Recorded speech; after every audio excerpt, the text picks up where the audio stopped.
Warahmatullahi wabarakatuh. Innal hamdalillah nahmaduhu wa nasta'inuhu wa nastaghfir wa na'udzu billahi min shururi anfusina wa min sayyiati a'malina may yahdihillahu fala mudilla lahu wa may yudlil falan tajida lahu waliyyan mursyida. Asyhadu an la ilaha illallah wahdahu la syarika lahu wa asyhadu anna Muhammadan 'abduhu wa rasuluhu amma ba'd. Faqala Allah Ta'ala fil Qur'anil Karim, a'udzu billahi as-sami'il 'alim minasy syaithanir rajim. Ya ayyuhalladzina amanu taqullaha haqqa tuqatih wa la tamutunna illa wa antum muslimun. Hadirin ibu-ibu, bapak-bapak, saudara-saudara jamaah kaum muslimin sedang salat maghrib dan kajian rutin yang dimuliakan di cinta Allah Subhanahu wa taala. Alhamdulillah, segala puji hanya milik Allah, segala kemuliaan hanya milik Allah, segala kesempurnaan hanya milik Allah Subhanahu wa taala, zat yang telah memfasilitasi seluruh bentuk kenikmatannya kepada kita. Dengan nikmat itulah kita bisa beribadah, hadir membersamai dalam sholat berjamaah, kajian bersama, dan aktivitas amal soleh yang lainnya. Mudah-mudahan kita senantiasa diberikan hidayah dan taufik oleh Allah Subhanahu wa taala agar tetap istiqomah di dalam kebaikan dan kebenaran sampai akhir hayat kita insyaallah, amin. Ibu bapak, saudara-saudara jamaah yang dimuliakan di cinta Allah Subhanahu wa taala, malam ini kita diberi amanah oleh Takmir Masjid Mujahidin dengan membahas tema Allah tidak pernah meninggalkan kita. Hadirin jamaah dimuliakan di cinta Allah Subhanahu wa taala, mengacu pada tema ini memberikan suatu nilai keyakinan kepada kita, bagian dari i'tiqadiyah, bagian dari tauhid, keimanan dan keyakinan kita kepada Allah Subhanahu wa taala, dan ini adalah buah dari keimanan dan ketakwaan kita bahwa dalam hidup ini manusia dan seluruh makhluk yang Allah ciptakan ini berada di dalam penguasaan Allah. Tidak ada satupun makhluk yang Allah tinggalkan di dalam kehidupan ini, melainkan selalu Allah membersamai kita semuanya. Di mana saja kita berada, selalu ada pengawasan dari Allah Subhanahu wa taala, selalu ada keikutsertaan Allah di dalam segala gerak-gerik, tindak tanduk dan kehidupan serta di mana bumi kita berpijak. Jamaah dimuliakan di cinta Allah Subhanahu wa taala. Banyak orang yang dalam menjalani kehidupan ini kadang-kadang iman kalau lagi naik, yazid, ada penambahan grafik naiknya iman, mungkin nilai keyakinannya kepada Allah bagus. Tapi ketika yangkus, ketika iman itu sedang turun, ketika sedang futur, ya, grafiknya mulai anjlok ke bawah, seringkali manusia berada pada kondisi-kondisi yang sangat memprihatinkan.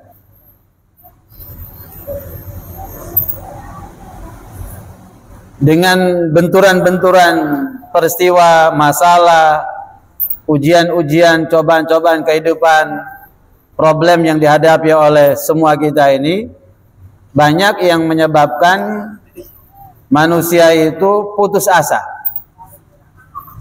Banyak orang merasa putus asa dari masalah yang dihadapi. Jamaah dimuliakan di cinta Allah Subhanahu wa taala.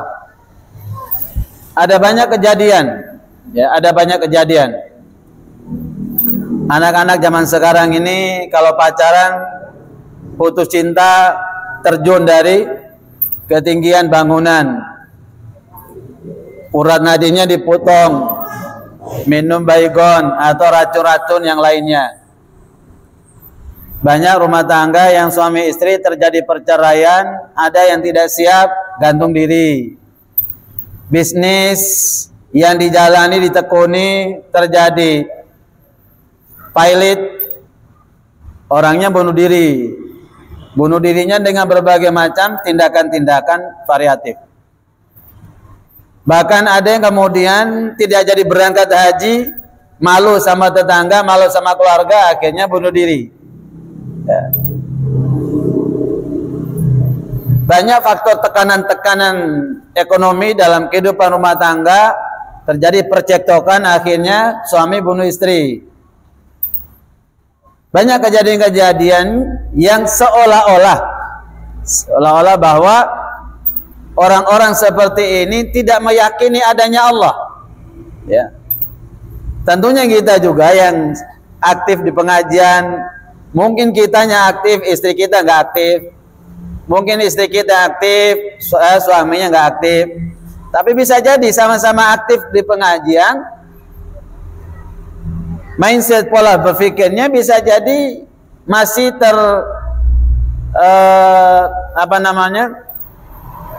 terpasung oleh pemahaman-pemahaman, keyakinan-keyakinan yang mengarahkan adanya ketidakkokohan seseorang terhadap keyakinannya pada Allah Subhanahu wa taala. Ya. Hidup ini kok seperti ini terus gitu ya. Mau beli beras saja susah, gak punya uang, udah usaha sana sini. Apa Allah ini gak paham sama kita gitu ya. Ujian ini satu selesai, ganti lagi masalah yang satu berikutnya. Masalah yang satu berikutnya belum selesai, muncul lagi masalah yang lain. Ya, apa Allah nggak tahu kita ini seperti ini dan seterusnya. Ya. Nah, jamaah dimuliakan di sini Allah Subhanahu wa taala. Ketika Allah menciptakan makhluknya, maka Allah yang memenuhi seluruh kebutuhan makhluknya. Ya. Ketika Allah menciptakan makhluknya, maka Allah yang memenuhi seluruh kebutuhan makhluknya. Hak dari hamba ini adalah merupakan kewajibannya Allah, yaitu kewajiban Allah adalah memberikan apa yang menjadi kebutuhan manusia. Allah ciptakan kita, Allah kasih kita oksigen, Allah kasih kita berbagai macam nikmat yang lainnya. Ini adalah merupakan kebutuhan manusia dan itu adalah kewajibannya Allah. Ya. Kewajiban kita dan haknya Allah adalah bagaimana kita beribadah kepada Allah dan mensucikan peribadatan kita itu tanpa memasukkan sedikit pun unsur kesyirikan di dalamnya. Jadi Allah itu Ar-Rahman Ar-Rahim. Allah tidak pernah pandang bulu. Seluruh makhluk diberikan oleh Allah Subhanahu wa taala nikmat. Entah dia beriman, entah dia itu munafik, entah dia fasik, entah dia kafir sekalipun, ateisme sekalipun, Allah berikan dia nikmat. Itu adalah sifatnya Ar-Rahmannya Allah Subhanahu wa taala. Orang bermaksiat pun Allah kasih nikmatnya. Allah kasih dia makan, Allah kasih dia minum, Allah kasih dia pakaian, apa saja dia butuhkan, Allah kasih. Nah, jamaah dimuliakan di sini Allah Subhanahu wa taala. Kadang-kadang kemudian kita berpikir bahwa setiap masalah kita itu bagaimana agar cepat diselesaikan oleh Allah Subhanahu wa taala. Ya. Kalau semua orang berpikir dengan pemikiran yang sama, maka bagaimana dengan adanya ujian keimanan itu sendiri? Para nabi dan rasul, kekasih kecintaan Allah Subhanahu wa taala itu, mereka adalah manusia pilihan. Sudah terseleksi dari alam. Manusia yang berbeda dengan manusia yang lain secara kualitas dan kuantitas dalam hal apapun. Walaupun mereka sebagai kekasih kecintaan Allah Subhanahu wa taala, tetapi mereka juga menjalani kehidupan yang tidak jauh berbeda dengan manusia yang lainnya. Ketika mereka disakiti, ya para nabi dan rasul tersakiti pula. Ketika mereka dilukai, ya berdarah, nggak ada yang kebal.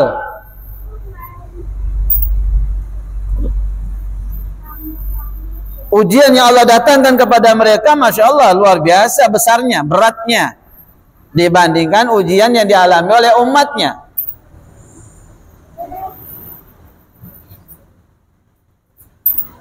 Jemaah dimuliakan di sini Allah Subhanahu wa taala, bahkan di dalam pemboikotan yang dilakukan oleh kaum musyrikin terhadap umat Islam selama 2 tahun lamanya, itu adalah bagian dari ujian yang luar biasa, berat, luar biasa. Am hasibatum an tadkhulul jannah, apakah manusia dibiarkan begitu saja masuk ke dalam surga? Walamma ya'tikum mathalul ladina khalau min qablikum massathumul ba'sa wad-dharra wazulzilu hatta yaqula ar-rasulu wal ladina amanu mata nasrullah ala inna nasrallahi qarib. Jadi Allah bertanya, apakah manusia itu dibiarkan begitu saja memasuki surga sedangkan belum datang ujian keimanan menimpa mereka?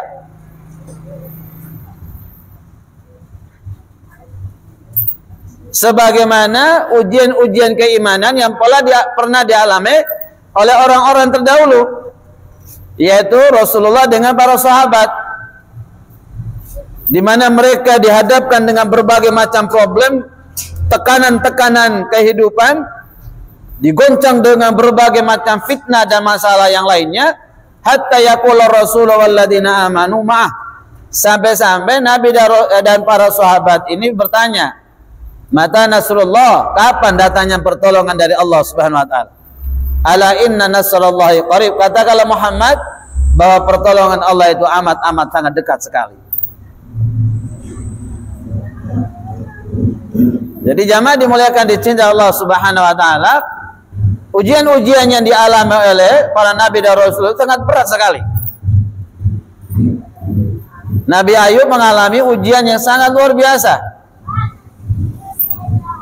Sakit, penderitaan yang luar biasa, sama istri-istri, anak-anaknya semua meninggalkan. Ternaknya dibuat mati semua. Panen dibuat gagal panen terus semuanya. Dan itu membutuhkan waktu yang lama. Padahal secara logika sederhana, mereka ini adalah nabi dan rasul. Sekali minta sembuh, Allah sembuhkan mereka. Nggak ada susah. Tapi kenapa membutuhkan waktu yang sangat panjang?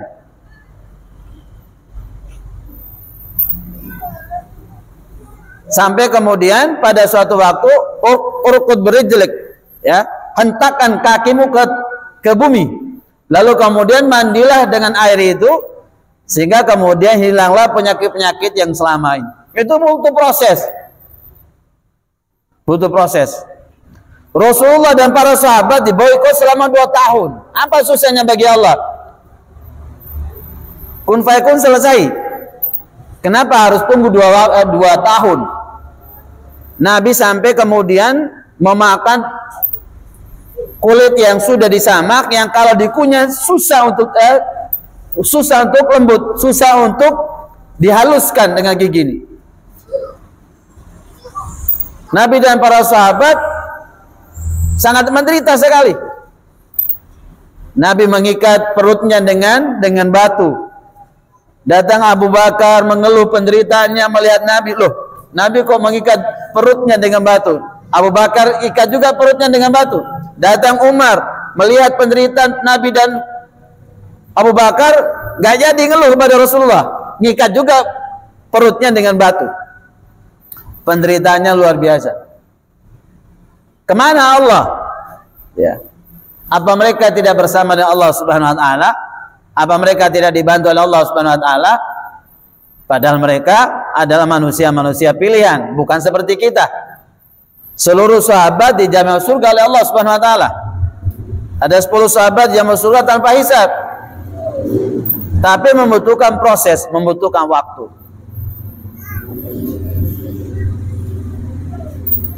Jadi jamaah dimuliakan dicintai Allah Subhanahu wa taala, kadar keimanan kita seperti ini, kadar keyakinan kita seperti ini, maka kemudian seringkali banyak orang yang dihadapkan berbagai macam tekanan-tekanan, masalah, ujian-ujian keimanan mereka, banyak yang kemudian tidak lolos, banyak kemudian putus asa. Sampai-sampai kemudian Allah motivasi, la tayasu min rauhillah. Manusia, hidup ini apapun pahit yang kita rasakan, jangan sekali-kali putus asa dari rahmat Allah Subhanahu wa taala. Bahkan orang yang berada di dalam dosa dan kemaksiatan yang luar biasa, kemaksiatan dosa yang dilakukannya, Allah bilang jangan putus asa. Qul ya ibadiyalladzina asrafu ala anfusihim la taqnatu min rahmatillah innallaha yaghfirudz dzunuba jami'a. Qul, katakanlah Muhammad, sampaikan kepada hamba-hambaku yang melampaui batas dalam dosa dan kemaksiatan yang mereka lakukan. Dosa yang sifatnya untuk pribadinya, efeknya untuk pribadinya, dosa yang dilakukan yang efeknya menyeluruh, mengenai banyak orang. La taqnatu min rahmatillah, jangan sekali-kali dengan dosa itu, dengan kemaksiatan, kesalahan itu, kalian berputus asa dari rahmat Allah. Innallaha yaghfirudz dzunuba jami'a, karena sesungguhnya Allah siap mengampuni seluruh dosa yang kamu lakukan. Innahu wal ghafurur rahim, sesungguhnya Allah Maha Pengampun lagi Maha Penyayang.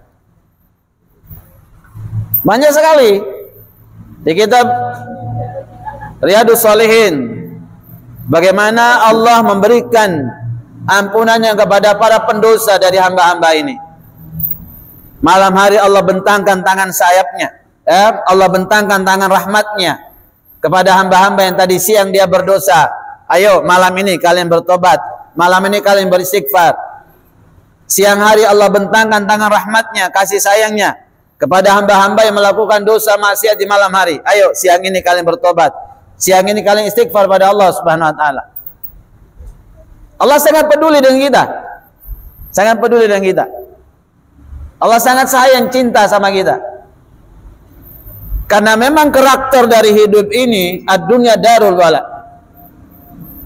Dunia ini tempat di mana kita digembleng, diuji oleh Allah Subhanahu wa taala dengan berbagai macam ujian-ujian keimanan.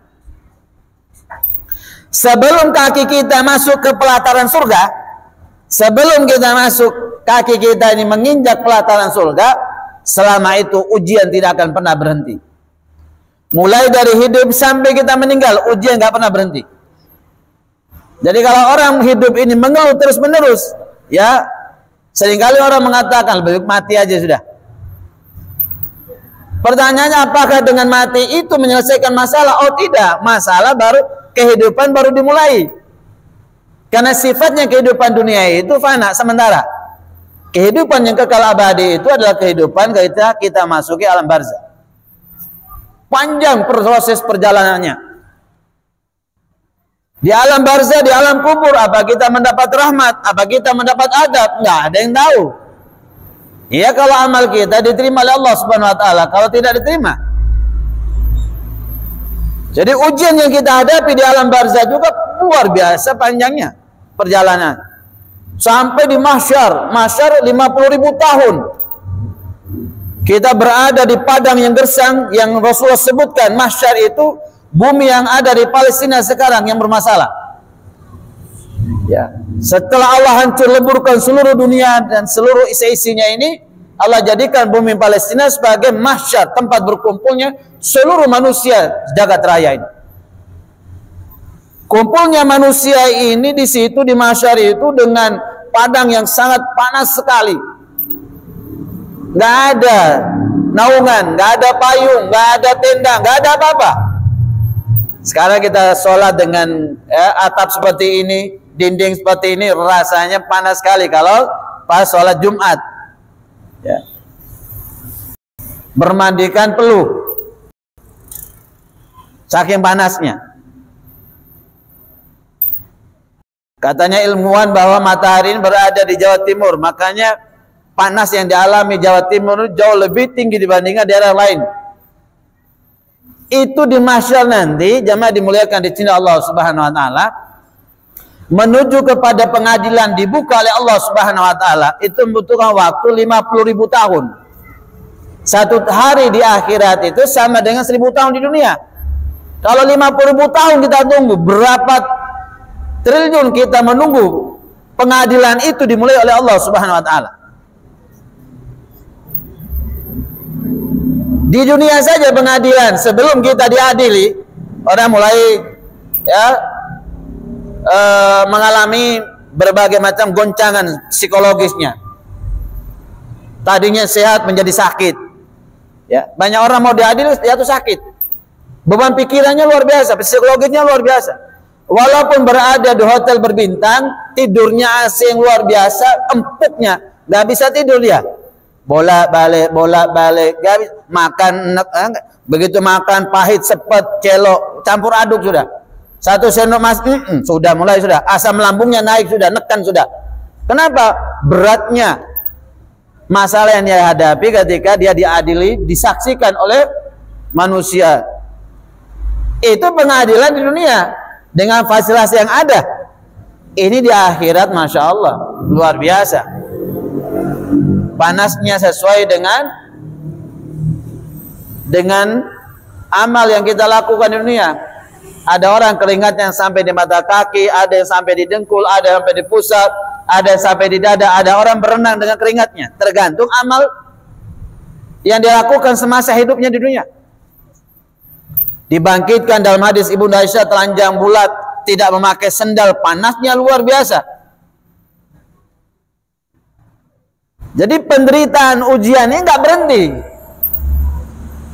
Begitu kita masuk ke dalam surga, kaki sudah masuk ke area surga, baru sudah. Ya. Innal ladzina amanu wal ladzina hadu wan nasara wasabiina man amana billahi wal yaumil akhir wa amila salihan falahum wa amila salihan falahum ajrun 'inda rabbihim wa la khaufun 'alaihim wa la hum yahzanun. Sesungguhnya orang-orang yang beriman dari kalangan Yahudi, dari kalangan Nasara, dari kalangan As-Sabi'in, man amana billahi wal yaumil akhir. Mereka-mereka ini kalau beriman kepada Allah, beriman dengan pertemuan antara dia dengan Allah di hari akhirat. Wa amila sholihan, lalu dia mengiringi keimanan itu dengan amal soleh. Falahum, maka bagi mereka ada pahala yang Allah sediakan, ganjaran Allah sediakan yang begitu besar.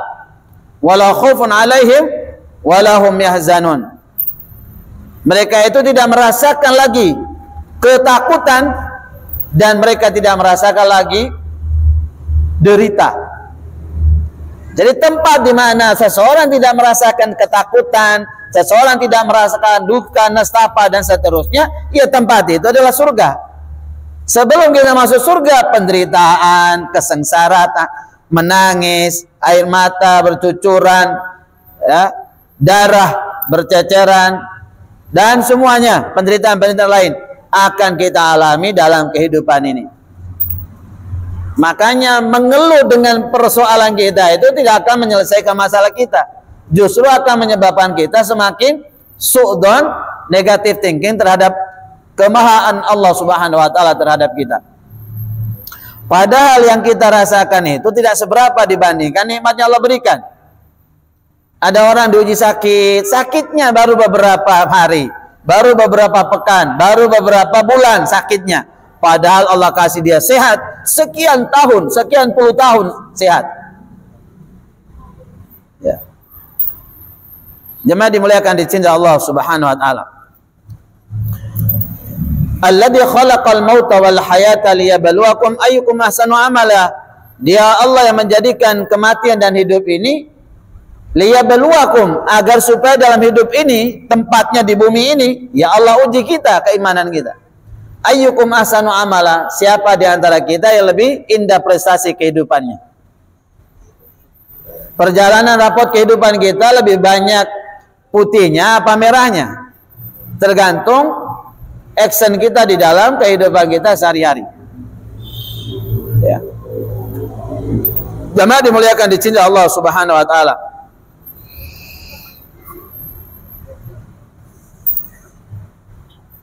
Mari kita lihat dalil-dalil yang berkaitan tentang kebersamaan Allah, ma'iyatullah, kebersamaan Allah terhadap makhluknya, terhadap hambanya. Bahwa Allah tidak pernah meninggalkan kita. Allah selalu bersama dengan kita dalam keadaan apapun kita. Selalu Allah bersama dengan kita. Di dalam keadaan kita sedang bahagia, keadaan kita yang susah, lagi sehat, lagi sakit, Allah selalu bersama dengan kita. Persoalan Allah menyelesaikan masalah kita saat itu atau tidak dan seterusnya, itu urusannya Allah, bukan wilayah kehendak manusia. Innallaha yaf'alu ma yasha. Allah Maha berkehendak melakukan apa saja yang Allah kehendaki, Allah inginkan. Jangan kita tanyakan kenapa saya diginikan sama Allah. Jangan. Manusia saja ketika dia jadi pemimpin, dia arogan, bertangan besi, mendolimi dan seterusnya. Kita bertakon-takon gitu. Kenapa kok jadi presiden kita begini? Kenapa gubernur kita begini? Kenapa bupati kita begini? Kenapa wali kota kita begini? Kenapa? Manusia saja ketika dia punya otoritas kekuasaan, kita nggak bisa berbuat apa-apa. Ya, kita nggak bisa berbuat apa-apa. Kalau bicara tentang wilayah kekuasaan presiden, kekuasaannya hanya negara Indonesia saja. Ketika dia keluar dari negara Indonesia, dia nggak bisa apa-apa. Begitu pula sebaliknya, pimpinan-pimpinan di bawah itu, wilayah kekuasaannya semakin mengecil. Ketika dia menjadi presiden sekalipun, wilayah kekuasaannya saat dia masih berkuasa, saat dia masih hidup. Kalau dia sudah meninggal, dia nggak punya nggak kuasaan apa-apa ketika dia berhadapan dengan malaikat kubur, malaikat azab dan malaikat nikmat. Dia nggak bisa berbuat apa-apa. Beda dengan Allah. Di kehidupan manusia ini Allah berhak melakukan apa saja. Di kehidupan alam barzah sampai alam mahsyar, Allah berbuat apa saja yang dikehendaki. Tentunya Allah lebih tahu kenapa Allah berbuat itu terhadap kita. Kita aja yang gagal paham. Ya. Kenapa orang dikasih sakit?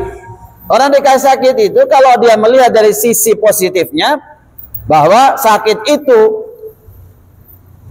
membuat dia bisa istirahat.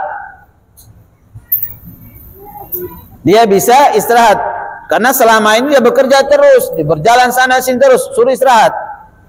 Orang sakit itu doanya jauh lebih makbul dibandingkan orang sehat. Orang sakit itu kalau dia ikhlas, dosa-dosanya diampuni Allah Subhanahu wa taala. Orang sakit itu kalau dia ikhlas, jaminannya surga. Tapi persoalannya banyak orang dikasih sakit dia nggak ikhlas, ngeluh, teriak. Banyak orang kan begitu. Sampai kalau nggak percaya, sering-sering datang ke rumah sakit, lihat sudah manusia. Aduh, suruh istighfar gitu. Saya pernah diundang ruqyah di IGD, Pak. Ya, anak kecil saya ruqyah gitu. Di sebelah saya ini ada Pak Kiai terhormat juga, terkenal juga. Ya. Begitu saya baca dengan suara lirik, namanya di IGD, Pak ya, nggak bisa suara besar. Rupanya Bunya ini tersentuh dengan suara ngaji saya. Dia datang kepada Pak Kiai. Pak Kiai istighfar. Istighfar Pak Kiai. Katanya Pak Kiai istighfar. Nggak tahu sakitnya orang apa. Jamaah dimuliakan dicintai Allah Subhanahu wa taala. Kalau Pak Kiainya lagi sehat, ayo mari jamaah kita istighfar. Astagfirullah, geleng kanan geleng kiri, wah luar biasa. Sehari istighfar bisa ribuan mampu kiainya. Tapi begitu dihadapkan sakit, tidak semua orang yang walaupun tingkatan keimanannya menurut kita dengan lakop gelar kiai, ustadz, ya, mereka lebih siap menerima ujian. Belum tentu, Pak. Belum tentu. Ya. Nabi Yunus berdakwah berhadapan dengan umat yang arogan, umat yang kemudian sangat emosional dan seterusnya. Nabi Yunus kemudian juga tidak siap, tidak sabar, lari meninggalkan medan dakwanya. Akhirnya ditelan oleh ikan. Kisah kehidupannya di surat Yunus sampai 40 hari beliau berada dalam perutnya ikan. Nabi nih bukan manusia biasa. Nabi tidak sabaran, lari meninggalkan dakwah. apalagi ustadz, kiai, diiming-imingi ya, kalau ceramahnya keras, vokalnya luar biasa. Begitu dikasih Pajero 1 buat dakwah, mulai melempem sudah, ya. Ya, ustadz yang gini-gini diumrohkan sudah. Ada teman saya, wah vokal sekali, sama Kapolresnya, ya, Probolinggo diumrohkan, mulai ciut sudah, ya, semua pemerintah disikat semua udah. Begitu dikasih umroh, langsung kemudian dakwanya mulai melempem dan seterusnya. Nah, jemaah dimuliakan di cinta Allah Subhanahu wa taala. Pernah salah seorang sahabat bertanya kepada Rasulullah, "Wa ma tazkiyatun nafs?" Ya. Apa yang dimaksud dengan hati yang bersih itu ya Rasulullah?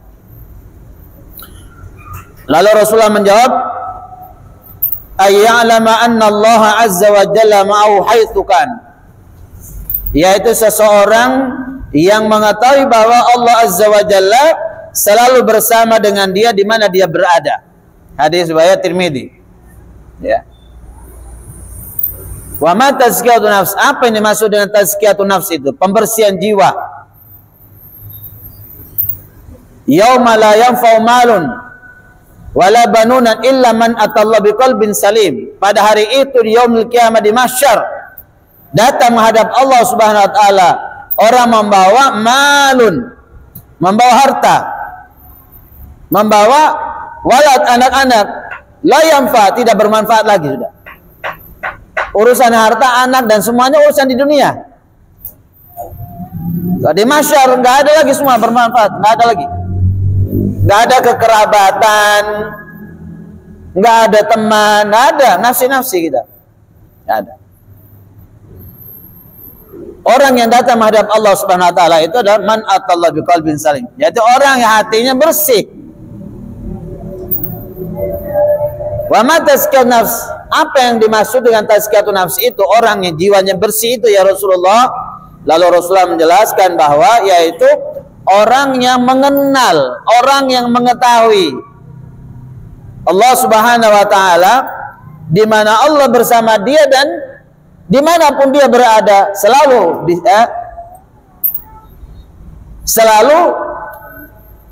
dia bersama dengan Allah Subhanahu wa taala. Makanya kemudian ittaqillaha haitsu ma kunt, bertakwalah kalian kepada Allah di mana saja kalian berada. Banyak orang kan, kita ini kan takwanya di masjid. Kalau di masjid pulang takwanya mulai luntur. Orang takwanya waktu lagi umroh, lagi haji, pulang takwanya sudah mulai luntur. Orang bertakwa saat bulan Ramadan, setelah bulan Ramadan tidak takwa, kan gitu. Ya. Orang kalau bertakwa di saat mereka lagi banyak orang, mau melakukan maksiat malu dilihat orang. Kalau sendirian dia nggak bertakwa, berani melakukan dosa maksiat karena nggak ada yang lihat. Padahal Allah Subhanahu wa taala memonitoring kita, nggak pernah lepas. Malaikat di sisi kanan kiri juga tidak pernah lepas mencatat seluruh kebaikan dan kejahatan keburukan yang kita lakukan. Makanya kan al-ihsan yang dimaksud dengan berbuat baik itu, ihsan itu adalah anta'budullaha ka'annaka tarahu fa illam takun tarahu fa inna yarak. Ihsan itu adalah engkau beribadah pada Allah Subhanahu wa taala seolah-olah engkau melihat Allah Subhanahu wa taala. Tapi ketika kamu tidak mampu melihat Allah, karena memang tidak akan pernah bisa dan mampu di alam dunia ini, kita melihat Allah Subhanahu wa taala, bahwa yakini, pahami, ketahui Allah yang melihat kita. Jadi orang yang tazkiyatun nafs, orang yang hatinya bersih, maka kemudian tingkat maksiatnya sangat minim sekali. Beda kalau orang hatinya tidak bersih, maksiatnya merajalela. Orang yang tazkiyatun nafsnya bagus, pengendalian hawa nafsu dan semuanya, hatinya dibersihkan, maka kemudian rasa takutnya pada Allah jauh lebih tinggi dibandingkan orang yang hatinya kotor, banyak maksiat. Gak takut sama Allah. Mau korupsi, gak takut sama Allah. Sama Allah aja gak takut, apalagi takut sama manusia. Mau bunuh orang, begal orang, gak takut ya. Kenapa? Ya karena memang hatinya kotor. Hatinya kotor. Gak datang ke masjid, gak sholat, gak hadir pengajian, apa dan seterusnya. Orang yang rutin ke masjid saja, sholatnya rutin saja, puasa rutin saja, dan yang lainnya belum tentu menjamin dia bisa menjadi orang baik, belum tentu. Sebagaimana dalam hadis Bukhari yang sudah kita sampaikan pada pertemuan sebelumnya, ketika sahabat mengatakan si nenek tua ini ibadahnya wah hebat luar biasa, kata Nabi, hiya finnar, wanita tua ini neraka tempatnya. Loh kok bisa ya Rasulullah? Sholat wajibnya, sholat sunnahnya, puasa wajib, puasa sunnahnya, tilawatil Qur'annya, zakat, infak, sedekah, semua kebaikan dilakukan hebat luar biasa. Kata Nabi, alladzi tujiraniha, wanita itu lisannya terlalu tajam, melukai hati manusia, tetangga-tetangga di sekitarnya. Harusnya ibadah yang baik itu memberikan pengaruh yang baik pada lisannya, pada matanya, pada tangannya, pada kakinya, pada pikirannya, pada amalnya dan seterusnya. Idealnya begitu. Tapi kemudian dalam kehidupan kita banyak kita jumpai pelaku-pelaku kebaikan itu terjerumus dalam pelanggaran syar'i. Ada kiai hamili santrinya, ada kiai sodomi santrinya dan seterusnya. Banyak ya. Kejahatan-kejahatan kalau dilakukan oleh orang-orang yang awam, pendosa, hal yang biasa. Tapi kejahatan dosa yang dilakukan para ahli ilmu itu adalah hal yang luar biasa. Ya. Makanya bahasanya Allah itu, ya ayyuhalladzina amanu lima taquluna ma la taf'alun. Wahai orang-orang yang beriman, kenapa lima taquluna, kenapa kau mengatakan sesuatu yang kamu tidak melakukannya? Kabura maqtan indallah an taqulu ma la taf'alun. Amat berat kemarahan dan kemurkaan dari Allah bagi orang yang pandai berbicara tapi sepi dari realisasinya. Makanya dalam hadis sahih lain Nabi menjelaskan, dai orang kayak saya ini banyak digasing di neraka. Cetak ke soko, soko ke cetak. Ya putar do pangeran, digasing di neraka itu. Ya. Jamaahnya teriakin, "Wah, Ustaz Hasan, kenapa sampai kok di neraka? Kami masuk surga alhamdulillah dengan dakwanya Ustaz, kami ngerti ilmunya, kami amalkan, kami masuk surga.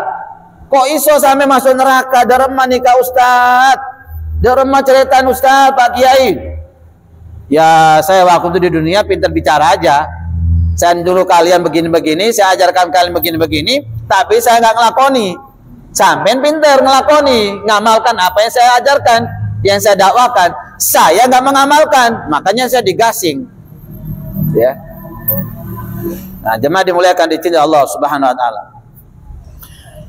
Ma'iyatullah, kebersamaan Allah dengan kita itu dalam banyak dalil-dalil, saya bawa sedikit saja. Kebersamaan yang sifatnya ya. Ma'iyatul amiyah. Kebersamaan Allah dalam bentuk umum. Ya, tidak pandang bulu. Seluruh makhluk ini mendapatkan keterlibatan Allah di dalam kehidupannya dia. Allah berfirman, "A'udzubillahi samil alim minasyaitonir rajim. Huwallazi khalaqas samawati wal arda fi sittati ayyamin thumma istawa 'alal 'arsy thumma istawa 'alal 'arsy 'alamu ma yalidu fi ما يلج في الأرض وما يخرج منها وما ينزل من السماء وما يعرج فيها وهو معكم أينما كنتم والله بما تعملون بصير." Dialah Allah yang menciptakan langit dan bumi dalam 6 masa, kemudian Allah bersemayam di arsy. Dia yang mengetahui apa yang masuk ke dalam bumi dan apa yang keluar dari bumi. dan apa-apa yang turun dari langit dan apa-apa yang naik ke langit. Dan dia bersama kalian di mana saja kalian berada. Ya, dalil ini. Dalil-dalil topik yang diberikan oleh Tamir itu. Dan dia bersama kalian di mana saja kalian berada, dan Allah Maha melihat apa yang kamu kerjakan. Surat Al-Hadid ayat keempat. Di ayat yang lain Allah Subhanahu wa taala berfirman, Alam tara anna Allah ya'lamu ma fis samawati wa ma fil ardi ma yaqulu min najwa thalathatin illa huwa rabi'uhum wa la khamsatin illa huwa sadisuhum wa la adna min dhalika wa la akthara illa huwa ma'hum أينما كانوا ثم ينبئهم بما عملوا يوم القيامة إن الله بكل شيء عليم. Tidakkah kamu perhatikan bahwa sesungguhnya Allah mengetahui apa yang ada di langit dan apa yang ada di bumi? Tiada pembicaraan rahasia antara tiga orang melainkan Dia Allah yang keempatnya. Ya, tidaklah ada pembicaraan yang rahasia dari tiga orang melainkan Dia Allah yang keempat bersama tiga orang tadi, berbisik-bisik, berkomunikasi secara rahasia. Dan tiadalah pembicaraan antara lima orang secara rahasia tadi melainkan Dia Allah yang keenamnya. Ya. Dan tiada pula pembicaraan antara jumlah yang kurang dari itu atau lebih banyak melainkan Dia bersama mereka. Jadi ada siasat, ada pembicaraan rahasia, ada makar, ya, mau buat kisruh, mau buat kerusakan ini, tipu daya muslihat dan seterusnya. Nah, ini sebentar lagi nih pilpres nih, sebentar lagi nih. Itu ada pembicaraan rahasia dari 1-2 orang, Allah yang ketiganya. Ada pembicaraan 4 orang, Allah yang kelima bersama mereka. Ada pembicaraan lebih banyak dari itu, Allah bersama mereka dalam pembicaraan itu. Jadi Allah nggak tinggalkan, ya. Kemudian Dia akan memberitahukan kepada mereka pada hari kiamat apa yang telah mereka kerjakan. Sesungguhnya Allah Maha mengetahui segala sesuatu. Surat Al-Mujadil ayat 7.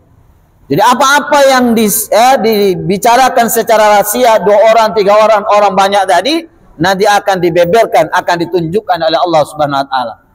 Ya. Ya, kalau pengadilan dunia, kita bisa kong kali kong main mata sama hakim jaksanya. Sama MK sendiri pun kita main mata, main kekeluargaan, selesai persoalannya.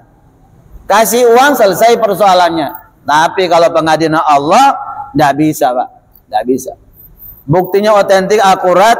Yang melakukan itu adalah para malaikat yang nggak pernah trouble CCTV-nya. Ya. Nanti kemudian di surat Yasin, yang hadir dalam persidangan yang berbicara itu bukan mulut kita lagi, dikunci mulut kita ini. Yang berbicara itu adalah kaki dan tangan kita. Iya, saya, ya, katanya tangan, iya, saya pernah nguntit duit itu, saya pernah korupsi. Bener-bener dulu saya berbohong di dunia. Yang ngomong, iya, saya yang bunuh dia, saya maksiat ke sana, kaki saya melangkah ke sana. Yang ngomong kaki, mulut kita nggak bisa berbicara. Ya, kalau di dunia pengadilan, ya, pinter-pinter berbicara, melibatkan pengacara nyari PC, benih nyari kebenaran. Yang benar derma caranya bisa disalahkan, saya salah derma bisa benar. Pokon beda PC. Dalil yang berikutnya adalah kebersamaan Allah secara khusus. Kalau tadi secara umum siapa saja. Lalu kemudian Allah menjelaskan, la tahzan innallaha ma'ana. Di surat Taubah 40 itu dalil secara khusus. Kejadian itu Rasulullah dan Abu Bakar di Gua Thur. Orang kafir nyari Nabi dan para sahabat mau dibunuh, nyampe di gua, ya, nyampe di gua, di mana kalau mereka melihat ke bawah, mereka akan melihat Rasulullah dan Abu Bakar. Sampai Abu Bakar ketika kakinya disengat kalajengking, Ya. Waktu itu Rasulullah tidur di atas pangkuan Abu Bakar.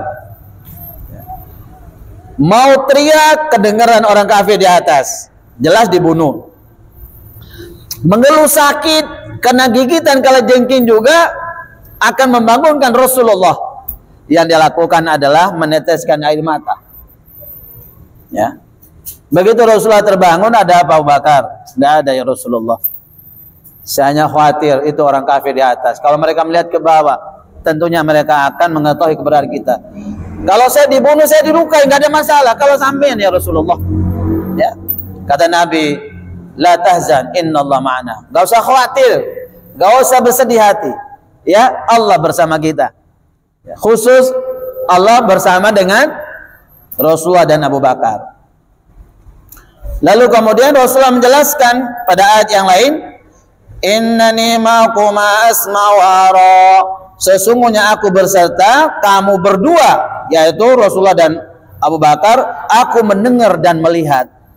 Aku mendengar, ya, apa yang kamu khawatirkan. Aku melihat penderitaanmu, digigit kalajengking, kau menangis. Aku lihat semua. Ya. Siapa yang membuat orang kafir tidak bisa melihat keberadaan Rasulullah dan Abu Bakar? Ya Allah yang memalingkan muka mereka. Allah yang menjadikan antara dinding hijab dan seterusnya. Ya. Karena ada itu, ada kondisi-kondisi tertentu, ada orang mencari kita, kita mau dibunuh, muter-muter gak ketemu kita. Padahal kita ada depannya. Ya memang Allah bersama kita. Ada amal-amal yang Allah kemudian menyelamatkan kita dari kejahatan orang itu. Innallaha ma'al ladzina taqaw wal ladzina hum muhsinun. Sesungguhnya Allah berserta orang-orang yang bertakwa dan orang-orang yang berbuat baik.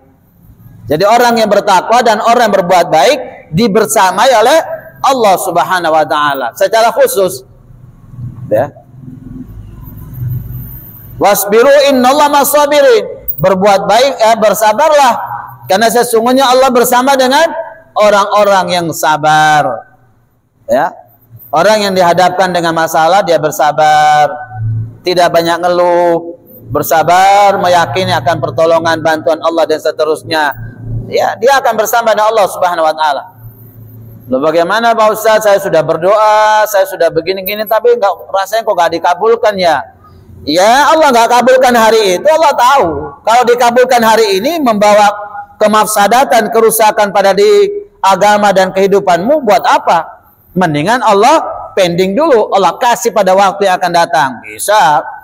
Bisa juga Allah pending di dunia ini, nggak dikasih, ditangguhkan di akhirat. Karena kalau dikasih di dunia nanti akan membawa kerusakan akidah, kerusakan ibadah dan iman kita. Ya, minta kekayaan, kayaknya hidupnya menderita terus, utang. Kalau dikasih kaya, jangan-jangan biasa sholat berjamaah di masjid mujahidin. Begitu jadi orang kaya, miliarder, milioner, nggak datang lagi ke masjid. Wah. Daripada begitu Allah tangguhkan di akhirat aja deh. Nah, banyak hikmah-hikmah selalu ada. Allah hadirkan masalah, pasti Allah hadirkan pula hikmah-hikmah di dalam peristiwa itu. Tinggal kita melihat dari sisi ya, masalah negatif itu, kita melihat dari kacamata yang negatif, maka menyebabkan kita akan semakin negatif thinking terhadap Allah, merasa bahwa Allah tidak peduli sama kita, merasa bahwa Allah tidak sayang sama kita dan seterusnya. Tapi kalau kita melihat dari kacamata masalah negatif, kita lihat dari sudut pandangnya positif, maka akan menghadirkan sesuatu yang membahagiakan kita. Alhamdulillah saya diuji dengan ini, dengan ujian ini saya merasa lebih dekat, dengan ujian ini saya kemudian insaf sadar. Kalau nggak dikasih begini, kalau nggak dirisenkan saya dari pekerjaan ini, kalau saya nggak dibenturkan dengan ini, saya pasti akan mengalami ini. Saya belum tentu jadi orang baik, saya belum tentu bisa sholat, belum tentu ini dan seterusnya. Ada banyak hikmah-hikmah yang bisa kita rasakan dalam kehidupan ini. Jamaah dimuliakan di cinta Allah Subhanahu Wa Taala, itulah yang bisa kita sampaikan dalam kesempatan yang berbahagia ini. Ada mau ditanyakan? Siapa silakan, Pak Haji. Assalamualaikum warahmatullahi wabarakatuh. Waalaikumsalam warahmatullahi wabarakatuh. Ustaz yang menghormati jamaah sekalian yang berbahagia, yang saya tahu Allah itu lebih dekat dari leher. Ya. Kalau memang lebih dekat dari leher, posisi Allah pada tubuh kita di mana? Iya, iya. Mohon penjelasan. Ya.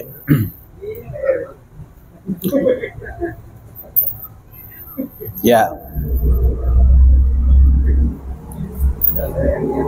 Di dalam ayat maupun di hadis riwayat Imam Muslim, Rasulullah menjelaskan bahwa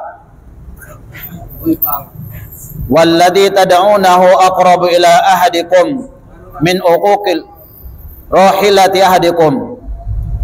Yang kalian seru adalah Rabb yang lebih dekat pada salah seorang di antara kalian daripada urat leher unta tunggangan kalian, ya. Min hablil warid, Allah itu lebih dekat daripada urat leher dalam ayat itu. Pertanyaannya, yang dimaksud Allah lebih dekat pada urat leher itu apa Allah ada di dalam diri kita ini, gitu ya.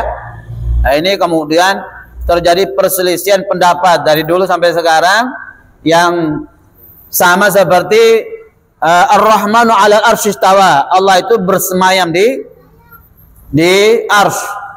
Allah itu tidak butuh tempat dan seterusnya. Ngapain dia tidur, ngapain dia duduk di situ dan seterusnya, kan gitu ya.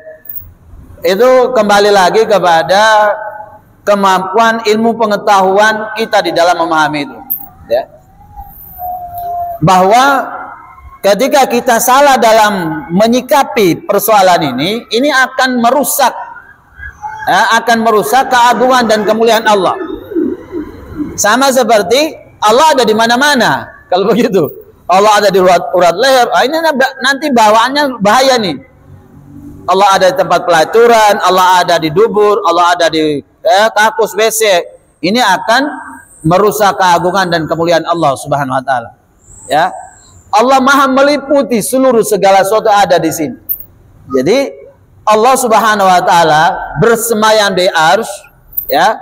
Jangan bayangkan arsy-nya Allah, tempat kursi, tempat bersemayam duduknya, laisa kamitslihi syai'un. Allah tidak sama seperti makhluknya. Duduknya Allah tidak sama seperti duduknya Allah.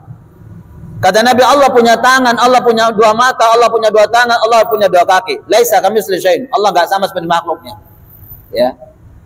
Karena Allah tidak sama seperti makhluknya, maka kemudian Allah memiliki keilmuan memahami dan mengetahui seluruh apa yang dia ciptakan, ya. Allah yang tahu bahwa tiap hari berapa helai daun yang kering, daun yang masih basah, yang masih hijau jatuh berguguran. Allah tahu berapa banyak rambut-rambut yang basah kena junub.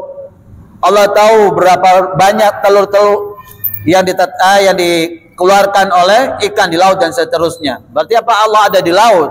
Kan begitu pertanyaan. Ya. Semua pertanyaan, sekian ratus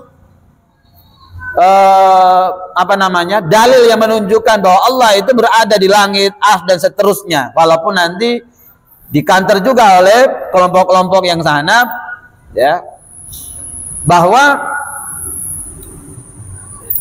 setiap orang berdoa itu selalu berdoa mengangkat tangan ke langit. Itu menunjukkan bahwa doa itu naik ke langit. Nggak ada doa naik ke bawah, nggak ada. Doa kemana-mana nggak ada. Doa pasti ke langit. Orang sholat subuh berjamaah, itu kan sholat subuh disaksikan oleh malaikat. Malaikatnya naik. Orang yang sholat asar berjamaah, malaikatnya naik. Dua shift kan? Shift sore dengan shift pagi itu naik sampai ke langit bertemu dengan Allah Subhanahu wa taala. Sedang apa kau tinggalkan hambaku? Saya sedang meninggalkan mereka dalam kondisi ruku dan sujud, ya Allah. Tulis kebaikannya dia, ya. Naik.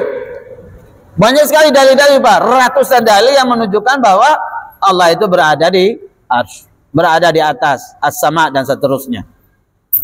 Allah memiliki ilmu yang meliputi segala sesuatu yang ada. Termasuk Allah lebih dekat dari urat leher. Bukan Allah ada di dalam urat leher kita, bukan. Allah memiliki keilmuan yang dia sangat paham detail. Saking dekatnya Allah, saking taunya Allah itu, urat leher kita ini, ya, masih lebih jauh dari kita. Lebih dekat lagi Allah dengan urat leher kita dan kita. Menunjukkan betapa segala sesuatu terjadi di dalam kehidupan kita tidak pernah luput dari Allah Subhanahu wa taala. Apa yang belum kita bicarakan, hanya getaran dalam hati, Allah tahu. Ya, Allah tahu. Karena Dia menciptakan kita semua, karena Dia memiliki alam dan semuanya. Ya, Allah yang memiliki keilmuan yang maha meliputi segala sesuatu, sehingga Allah mengetahui keadaan hambanya lebih dekat dibandingkan dekatnya urat leher terhadap hambanya. Insyaallah gitu Pak Haji. Masih belum jelas Pak Haji. Terus yang kedua,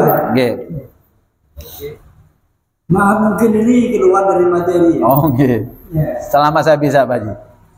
Ini kita disarankan agar supaya berjamaah di masjid. Berbicara masjid ini, kriteria masjid, langgar, surau, musola, itu bagaimana? Ya. Nah, manakala kita itu berjamaah di musola, berjamaah, apakah sama dengan berjamaah di masjid? Ya, baik. Masjid itu masdar, ya, dari masjid itu adalah tempat untuk sujud. Makanya salah satu 5 dari keunggulan aku Rasulullah yang tidak diberikan kepada nabi-nabi yang lain dan umat yang lain, yaitu keutamaan saya adalah salah satunya adalah Allah jadikan bumi ini sebagai masjid, tempatnya umatku sujud. Ya, coba sampai perhatikan orang Kristiani sembahyangnya di mana Pak? Bisa umat Nasrani sembahyangnya di luar gereja gitu? Pernah tahu orang Nasrani sembahyang di luar gereja? Gak kira Pak, Tuhan Yesusnya disalib begini, di sana nyanyi-nyanyi haleluya atas nama Bapa, Putra, Kudus, amin. Sudah, di sana tempatnya dia. Coba sampai perhatikan orang Yahudi di mana sembahyangnya Pak? Orang Hindu Buddha di mana sembahyangnya? Pernah lihat orang Hindu Buddha, orang Yahudi, orang Nasrani sholat sembahyang di tempat di luar bangunan yang sudah mereka sediakan? Nggak ada Pak. Umat Islam ini salah satu keutamaan kemuliaan yang diberikan Rasulullah oleh Allah adalah Allah jadikan bumi ini sebagai masjid, sebagai tempat untuk sujud. Jadi kita berada di hutan, kita sholat di hutan, nggak butuh masjid bangunan kayak gini. Ya, kita berada camping, kemah apa, lagi mancing, lagi di laut apa, sholatnya di atas perahu dan seterusnya. Bumi ini sebagai masjid, tempat untuk sujud. Jadi ada definisi masjid yang tanah itu diwakafkan dan seterusnya, ada bangunan, nah itu masjid. Ya, masjid secara keseluruhan itu ya di mana buminya Allah itu ya di situ orang sujud, orang bisa sholat. Ya, namanya masjid juga. Ya, nah karena kriteria masjid ini secara syar'i tadi menjadi sebuah pengkerucutan kepada suatu bangunan, satu tempat di mana di situ ada sholat tahiyatul masjid. Ya, kalau kita sholat di luar sana kan tidak ada sholat tahiyatul masjid. Mana ada sholat di hutan atau tahiyatul masjid? Tidak ada. Padahal buminya jadi masjid, tempat sujud. Jadi secara bahasanya bumi semua ini masjid Pak, tempat sujud. Secara istilah syar'inya masjid itu ada bangunan, ya, yang sudah diwakafkan tanahnya, ya, digunakan untuk beribadah 5 waktu di dalamnya. Ya. Apa bedanya antara masjid seperti Mujahidin ini dan masjid-masjid yang lain? Apa bedanya dengan musola, langgar, dan bahasa-bahasa dari berbagai macam tempat-tempat di Indonesia ini? Penamaannya bisa saja berbeda-beda. Tapi yang familiar di telinga kita itu ya, langgar, musola. Ya, mungkin ada lagi yang lain. Ya, langgar dan musola ini jamaah dimuliakan di cinta Allah Subhanahu Wa Taala. Masuk masjid apa benih?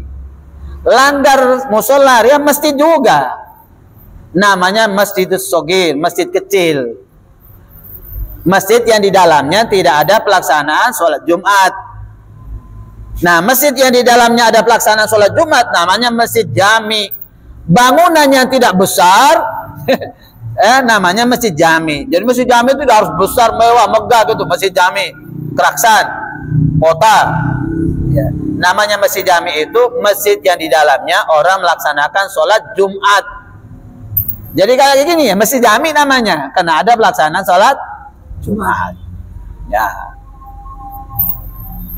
Ya. Jadi apakah ada sholat atahiyatul masjid di musola langgar? Ada. Ada. Karena itu masjid juga. Nah, namanya musola itu dalam bahasa Arab itu tanah lapang. Itu musola, Pak. Musola dalam bahasa Indonesia, langgar dan seterusnya musola dalam pemahaman dan bahasanya orang Indonesia. Musolanya orang Arab, bahasa Arabnya musola itu tanah lapangan, lapangan python digunakan sholat idaini, sholat Idul Fitri dan Idul Adha. Hari namanya musola. Makanya tidak ada sholat atahiyal musola, nggak ada. Kalau ada orang sholat Idul Fitri ada pakai atahiyat, ini orang nggak paham, butuh saran nih, Kak. Tapi kalau masuk musola langgar, masjid sogir, ada sunnah untuk melaksanakan tahiyatul masjid karena namanya masjid. Jadi masjid itu tidak disebutkan masjid sogir atau masjid jami. Pokoknya masuk masjid berarti melaksanakan tahiyatul masjid. Makanya Imam Syafi'i memberikan persyaratan di dalam i'tikaf. I'tikaf yang secara syar'i, ya, i'tikaf secara syar'i itu mulai subuh tanggal 21 Ramadan masuk itu sampai adzan maghrib malam takbir itu baru dia keluar dari masjid. Deer kemeto tedung apa baik bedeneng masjid. Persyaratannya adalah masjid jami. Mun itikafnya di masjid sogir, musola dan seterusnya, itikafnya batal. Tidak memenuhi syarat standar itikaf. Kenapa? Karena kalau dia itikaf secara syar'i, dia nggak boleh keluar. Orang mati sekalipun dia nggak usah keluar. Ada di masjid itu sudah ibadah sudah. Dia bisa lepas dengan urusan dunia sudah. Ya. Nah kalau dia itikafnya di musola dan seterusnya, Jumat dia keluar, berangkat ke masjid jami sholat Jumat, maka Imam Syafi'i mengatakan itikafnya batal. Beda dengan itikaf secara bahasa, berdiam diri dan seterusnya. Ya dalilnya fattaqullaha mastata'tum. Bertakwalah kepada Allah sesuai kadar kesanggupanmu. Sanggupnya itikaf 1 jam, 2 jam, setengah malam, ya monggo, daripada tidak sama sekali. Ya.